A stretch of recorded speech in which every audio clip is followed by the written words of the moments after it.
முல்லை பெரியாறு அணைக்கு எதிரான எம்புரான் திரைப்படத்தின் சில காட்சிகளை நீக்க வலியுறுத்தி தமிழக வாழ்வுரிமை கட்சியின் தலைவர் வேல்முருகன் கண்டன அறிக்கை ஒன்றை வெளியிட்டுள்ளார். அதில் அவர் குறிப்பிட்டதாவது, எம்புரான் திரைப்படத்தில் முல்லை பெரியாறு அணை குறித்து அவதூறான கருத்து தெரிவிக்கும் வகையில் சர்ச்சைக்குரிய வசனங்களை நீக்க வேண்டும். தொடர்ந்து அறிவு சார்ந்த தமிழ் சமூகத்தை கொச்சைப்படுத்தி வரும் போக்கை மலையாள திரையுலகம் கைவிட வேண்டும் என குறிப்பிட்டிருந்தார். நாகர்கோயில், தென்காசி, கம்பம், போடி, பொள்ளாச்சி, கோவை என தெற்கிலிருந்து வடக்கு வரை தமிழ் நிலத்துடன் தொழில், சுற்றுலா ரீதியில் கேரள மாநிலம் கணிசமான தொடர்பில் உள்ளது. இந்த எல்லை பகுதிகளில் இரு மாநில மக்களுக்கும் இடையே நல்ல உறவு நீட்டிக்கிறது. உயர்கல்விக்காகவும் வேலைக்காகவும் மலையாளிகள் இடம்பெறும் மாநிலமாக தமிழ்நாடு இருக்கிறது. இப்படி சகோதரத்துடன் தமிழர்களும் கணிசமான மலையாளிகளும் இருந்து வரும் நிலையில் மலையாள திரைப்படங்களில் தொடர்ந்து தமிழர்களை கொச்சைப்படுத்தி வருவது என்பது கடும் கண்டனத்திற்கு உரியது. மலையாள இயக்குநர்கள், நடிகர்கள், துணை நடிகர்கள், தொழில்நுட்ப கலைஞர்கள் என பலரும்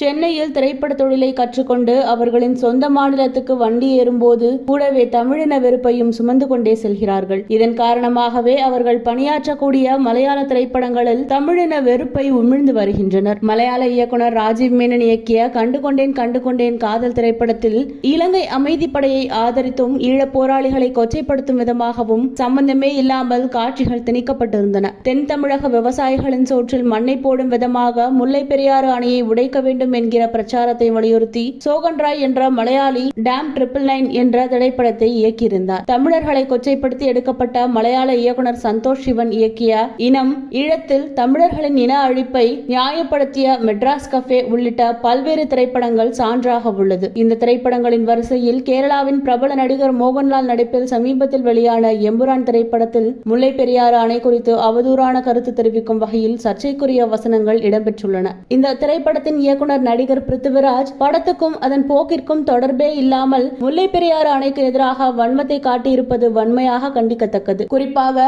நெடும்பள்ளி டேம் என்று மாற்று பெயரிட்டு பிரிட்டிஷ் சாம்ராஜ்யத்திற்குள் அடங்கியிருந்த திருவிதாங்கூர் ராஜா 999 வருடங்களுக்கு இனாமாக எழுதி கொடுத்தாராம். எழுதி வாங்கிய பிரிட்டிஷ்காரன் போய்விட்டானாம். மன்னராட்சியும் போய்விட்டதாம். ஆனாலும் அந்த ஆபத்து மக்களை காவு வாங்க காத்து நிற்பதாக நடிகை மஞ்சு வாரியர் பேசும் வசனம் தமிழின காழ்ப்புணர்ச்சியின் உச்சம். மேலும் 2 ஷட்டரை திறந்தாலே மக்களை பழிவாங்குற அணையை, அதாவது முல்லை பெரியாறு அணையை குண்டு வைத்து தகர்த்தால் கேரளம் மறுபடியும் தண்ணீருக்குள் மூழ்கும். அணையை காப்பாற்ற செக் டேம் எனும் சுவர்களால் பயனில்லை. அணையே இல்லாமல் இருந்தால் தான் சரி என்பன போன்ற வசனங்களும் படத்தில் இடம்பெற்றுள்ளன. தமிழின வெறுப்பை உமிழும் இது போன்ற திரைப்படங்கள் தமிழ்நாடு, கேரள மாநில மக்களிடையே நீடித்து வரும் நல்லுறவை சீர்குலைத்து இரு மாநில உறவையும் கெடுக்கும். திரைப்படத்தில் முல்லை பெரியாறு அணை குறித்து அவதூறான கருத்து தெரிவிக்கும் வகையில் சர்ச்சைக்குரிய வசனங்களை நீக்க வேண்டும். தொடர்ந்து அறிவார்ந்த தமிழ் சமூகத்தை கொச்சைப்படுத்தி வரும் போக்கை மலையாள திரையுலகம் கைவிட வேண்டும் என தமிழக வாழ்வுரிமை கூட்டமைப்பு சார்பில் எச்சரிக்கை விடுவதாக அந்த அறிக்கையில் தெரிவித்திருந்தார்.